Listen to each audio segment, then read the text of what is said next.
we've just been looking at your installation called Somewhat in Doubt, and I want to get a sense from you for what it means, what themes and where it came from, and how it relates to your basic aesthetic ideas. Right, well, the last part is probably the hardest part because I'm not sure what my aesthetic ideas are, but you'll find them somewhere as we're talking. Hopefully. I hope so. But, I guess I had this artist residency at Autodesk, and Autodesk is a software company, makes software for, engineering design and architectural design, and also software that will control machines that make things in factory situations and whatnot. So, and they bill what they do as the future. They're interested in the future of making things. They think that everything we make will be made by machines controlled by computers that we design things in. AutoCAD is lifestyle. AutoCAD is reality. So 3D design is reality. Will be, 3D printing parts, etc. I'm a kind of a traditional craftsperson, really. I make things by hand, and I'm somewhat jaundiced about this idea, and I'm not sure it's a great thing. But I wanted to be at Autodesk because this is the center of one of the centers of where this stuff is going on. So I had in mind, asking people there in some way about how they felt about the machines that they're working with, because not only are they making things, they're using machines to make the machines do things, but it's all about machines designing things with their help, or the other way around. I think they would like to think of it. And so our role can be somewhat marginal. Well, that's the question. What is your role in this? Are you deciding, or is the machine deciding what's going on? So anyway, this is in the back of my mind. I get there, but this is a place where they want you to be making things. They're very interested in product. They want some deliverable at the end of my residency there. And I'm taking classes, learning about the software, and kind of thinking, maybe I don't want to be involved in this directly because the learning curve is a little too steep for me. So I figure, okay, I got to make something. So I start working on a mechanical digital computer. It's a digital computer, but it's made out of wood. It's a wood machine. You pull ropes, makes parts slide up along these little tracks, and it creates a little switching device. And I'm building the parts for this, and not feeling totally satisfied. It's kind of boring to me to have this kind of interaction, just pull strings and things happen. So I think, okay, well, what should I do? Maybe I'm going to make a stool that you can use as an input device. Instead of pulling the string, you have a stool you're working from. So by input device, you mean you're sitting one way or the other way? Well, no, I'm at this point, maybe one way or the other way, but you're in control of the stool. You're kind of making it. You're trying to make it, put an input into this wooden mechanical computer. And so while I'm working on this stool, I'm also thinking about these larger questions about whether you or the machine is deciding. I make up a literal questionnaire, paper and pencil, a computer and a computer and mouse type questionnaire, and you asking people questions that I'm hoping will lead to some answers about whether they're in making the decisions or the machine is making the decisions. And it was somewhat inconclusive. It was highly inconclusive, and the main reason, which was sort of perfect in a way, was that I had a 5-point scale that I was using on this one question where, I basically made a statement, which is the machine decides things for you, using a quote from Saul Bellow, which is kind of a fabulous little quote. Maybe I should tell you the quote. Right. It's, it goes, probably she was waiting to see what I would do. My real desire was to get out, but the car had already moved some distance over the cobbles, and having just got it underway, I couldn't check it. That's the way it is with machinery. Be somewhat in doubt, and it decides. So I ask people whether this is what their experience with machines was. Is it always like this or never like this? And In other words, you put it in drive, or does it put itself in drive? yeah, Or I mean, reverse. or does it put you in drive? That's right. So, you know, as I should have predicted, most people said sometimes, which revealed nothing about how they felt about anything, because sometimes is such a neutral term. Most people answered 3 on the 5-point scale. So I had this midpoint that became the central focus of everyone's response. Just like in your stool. Well, no, see, this is the thing. When I made the stool, I made lots of mistakes. One of them was that I used springs that were too weak. So the stool looks perfectly flat and normal, but when you sit on it, you know, it tilts instantly one way or the other. It does not have a stable midpoint. So I thought you were going to sit on it and you were going to then make a decision, okay, I'm going to lean this way and make something happen on my machine. But you don't have nearly so much control on this stool that I made. It decides. And I, you know, so after getting angry that I didn't have a stool that would work for my mechanical computer, I saw, wow, this is a questionnaire device without a midpoint. So I wrote the question on the seat of the stool, you know, be in doubt, and the machine decides, you know, always or never, lean left, lean right, and which way. But you sit on it, you think, okay, I'm going to answer. I've got control over this, and all of a sudden you're on one side. You've already made a choice, and you hadn't even thought about it. So you have an existential stool. Yeah, it is. It is. It's an existential stool, but it was also my questionnaire. So I put a couple of ratchets underneath that worked from the stool, so that it would record whether always, how many alwayses, how many nevers. But it was also random because you're falling one way or the other. Well, it isn't not by intention. Well, they're interesting questions about how random it is. And after a while after you've been on it for a while, you can begin to get some control, but never complete control. You can kind of keep it so that you will answer always more often, if that's which way you Now want you to have lean. your left and right indicators attached to the stool. Yeah. You think this has implications for the forthcoming American election? Absolutely. Should we put Trump on the stool? I made them red and blue to to indicate the left or right. the leaning. left or right in American politics, like the So instead of maps. the monkey, you're having the stool decide. Yeah, I mean, really, I mean, what better way? And it's also a voting machine. You know, all you have to do is pull the strings a little bit, and you can fix the election. And no hanging chad. No hanging chad. Perfect. No results. That's planning. That's no planning. fingerprints left on the strings. Totally Okay. cool. So what did you learn from doing that project? Well, And what did they learn? first of all, I felt incredibly lucky that because I was not happy with what I was making up until that point. So in the last 2 weeks of my residency, the entire piece changed. I did finish the mechanical computer, but I was still bored with it. The whole focus of what I was doing there became about this machine, which was deciding. It was deciding that you were going to decide whether you wanted to be in the middle or not.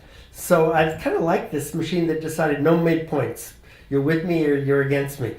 Now we were talking about the theme of planning and spontaneity when you're doing art. Yeah. And it sounds like there was a lot of spontaneity here, and some planning didn't quite go the way you expect. Yeah, I always have to set up these accidents. If I'm lucky, I set up the right accident. I don't know what it'll be because I can't plan it that well, and if I'm not lucky, I wind up making a piece that was kind of like what I planned, and it might be okay. But if I'm lucky, something bad happens, and if it's really bad in the right way, it's fabulous because it opens up these opportunities that I wasn't thinking of. And So but I was spontaneity is like a thinking found about object. them. But I was thinking about them. There was in the back of my mind this question about who's in control. Where's the locus of control here? Is it us or is it the machine that we're working with? And this is in the back of my mind the whole time. And this computer I was trying to get at it in this kind of heavy-handed way, and it just wasn't producing anything that had any resonance. Whereas the piece I wound up with is hilarious. People have a great time. They sit on it and say, "Oh my God, what?" you get these visceral reactions to the machine deciding for you. Now, one of the things about your installations over the years has been there's a strong element of whimsy, there's a strong element of engagement. How does engagement fit into your pieces? You're starting to plan it one way and hope for accidents that end up being quite creative, but then you have people actually engaging with your machine. How do you look at what they do and their experiences? Well, sometimes it changes the piece because this is a more subtle example. It's not. It didn't. This particular accident I just described with that stool changed the whole piece. It was a completely different piece. The accident in this case had to do with the weak springs. Had to do with the weak springs and the lack of a midpoint. Mm-hmm. No center, not being able to hold the center, which I've been getting emails. I sent the video out. People have been telling me, oh, it's true. Even Buddhists have to take a side now. So a lot of my pieces work that way. Things happen and people interact with them, and they really come alive for me when I see people playing with them. I have some idea of what the piece is about beforehand. Never when I begin, but certainly by the time I'm reach a certain stage. So it's only whimsical in a certain sense when it comes full circle. People engage with it, and then you get a sense for what it is, and it gets clearer. Then I start having fun too. Up until then, it's just work. Well, there's a certain amount of fun, I guess. So we've been talking about, one of the themes that we're talking about since you're at Autodesk has to do with the future of technology and society and people and life in general. What have you learned from being at Autodesk and working on your pieces? Well, Autodesk is a corporation. They're very forward-looking. They have this branch that I'm working at Pier 9 where they have these workshops. And they're opening that up. They want things to be really creative, what's happening there. And they're very loose about the way it runs. It hardly feels like a corporation. But meanwhile, I'm there. I don't have an artist studio. I don't even have a wall I can use. I have a desk because what the making that I'm supposed to be doing is in the computer. So you're a corporate artist. Well, in a sense. In a sense. But this is a vision of art that feels so strange to me. And so I'm spending most of my time in the shop, and then, of course, I have to fight with people for the limited amount. Everyone's very nice. No fighting, actually. But, I'm trying to control space. And, and then as soon as I stop doing something, I have to take it all apart and put it away. I can't leave it up to build on for the next day. Anyway, but these are sort of irrelevancies in a way, because what's interesting is this whole, in a way,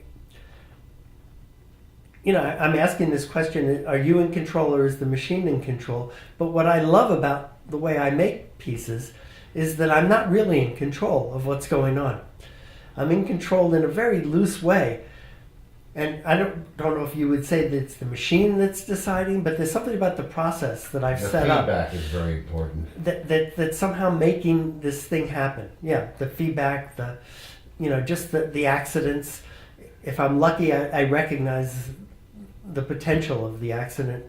And of course, some accidents are just disasters, unmitigated, nothing good about it whatsoever. Now, why would a corporation like Autodesk be interested in having an artist in residence, particularly when it comes to the issue of is the machine controlling you or are you controlling the machine and the implications for the future? Well, this was part of what I was wondering when I was there.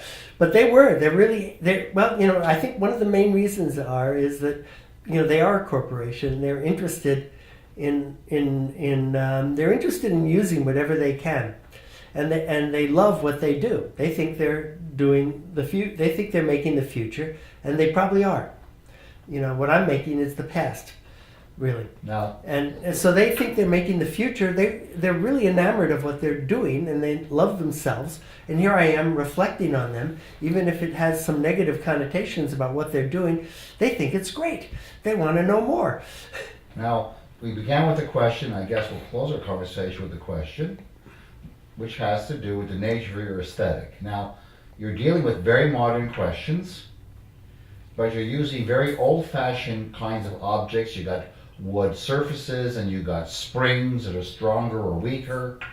and you The have springs are about as high tech as I get. Well, exactly. So what is the relationship? It's not quite medieval, but you're reaching back in time to earlier forms of structure and fabrication, but you're using it to comment or inform about the future of technology and art. How do those two things relate? I think it's perfect, because what happens is if you're asking high-tech questions using high-tech equipment, people are not going to be playful about what's going on. It's a serious thing. They understand how everything works. The machines I make are all made out of wood. And because if you make a machine out of wood, all the parts have to be bigger than they would be if you made everything out of metal. So it's cartoon-like in a certain Exactly. sense. It becomes a cartoon of itself, which I think which is a nice little thing, because it is a machine. It does work, but it's also a cartoon of a machine that might do what it does. So it's like whimsy and irony meet each other. So right away, it's friendly. You see it, you want to play with it. It doesn't look like it's going to hurt you, although people have complained about splinters on occasion that they get from the wood. But basically it's not hurting anyone. No sharp edges, nothing that can crush you, nothing that metal implies just by being there. It's not cold, it's warm. All these things are there. And so right away it's approachable. You want to see what it's going to do. You want to, you're willing to put yourself at risk in a sense, because it looks like it's not going to be dangerous, and it looks like it could be fun. And usually they are. Not dangerous and fun.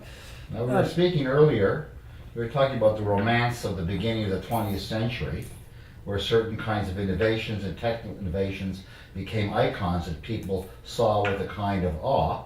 So we have that on the one hand, and then we have Bernie's large organic kinds of pieces on the other hand, one playing against the other. So you have the icon in terms of the modern or the computer, where everything is hidden away, but then you sort of bring out the guts for people to actually see how something works. Can one do the same thing for circuitry? Can one play with things in that way, or is that beyond? I have heard about people doing stuff with circuitry, and I've thought about doing something, because people who design software are making, basically they're making a general purpose machine do some amazing operation. And it's all hidden. You have no idea how it works. Exactly. It just happens. It's and it happens so fast that there's almost no way to make that visible. But someone has told me about a movement. I don't know how big the movement is because I can't find it. But in what they call visible computing, where they're trying to make visible what's going on in the machine, and I'm not sure exactly what people have been doing with this, but I've always thought it'd be interesting to get the decision points out of a piece of software, to be visible, and that you would then have to, as a person, you would then have to intervene to make the decision. So the algorithm gets to a choice point. It's basically asking an if-then kind of question or whatever, and you would then make the choice about which if you're going to go to which then, and you would the machine might compute rapidly up to that moment, and then it would it would stop until someone decided which way it's going to go. I don't know. It sounds boring right now, so I don't know.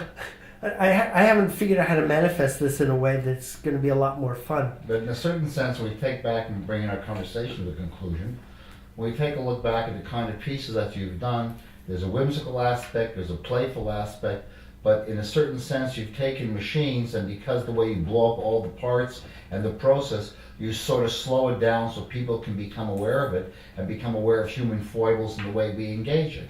You're really about man-machine interface, or humans and machine interface. Yeah, and a lot of my pieces also have this kind of measurement aspect to it too. This whole endeavor of science where we're trying to, because as you well know, I kind of started my more or less adult, I hope I never quite grow up, more or less adult career. I knew you then. Yes, and now. And, as a psychologist, studying psychology, so I'm kind of interested in this whole idea of investigating how our minds work. And, so I thought... But mostly you make fun of it. I don't know, because, like that piece that works on analyzing the intimacy of the couple, measuring the intimacy of the couple on the bench. I thought, okay, all these things that are measuring how people are moving, how the bench is moving, and they're writing down the movements, left, right, up, down, front, back. I thought, okay, this is kind of a joke about science, measuring intimacy.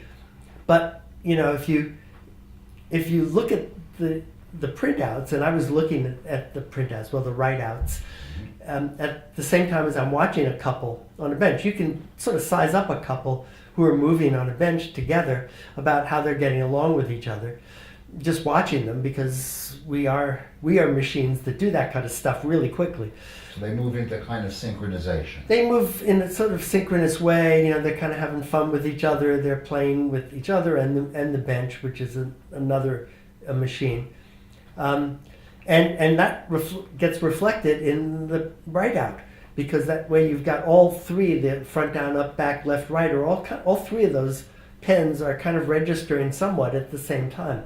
So I conclude is that... So there's intimacy in this couple, and another couple where the one person's in charge, one pen, the other pen, and it's a whole different social dynamics. So many years ago, you began as a psychologist together with me in graduate school. Yeah, I'm still doing Then you became a psychologist. Then you became a sculptor. And in the end, you have a kind of therapeutic index where the machine tells us how well we're doing. Yeah, That's I'm great. trying. And also tells you who you're going to vote for in the next election. Exactly. Maybe not Trump. Thanks very much. Yeah, let's hope not. Thank you. Thank you very much. Okay, thanks, Jerry.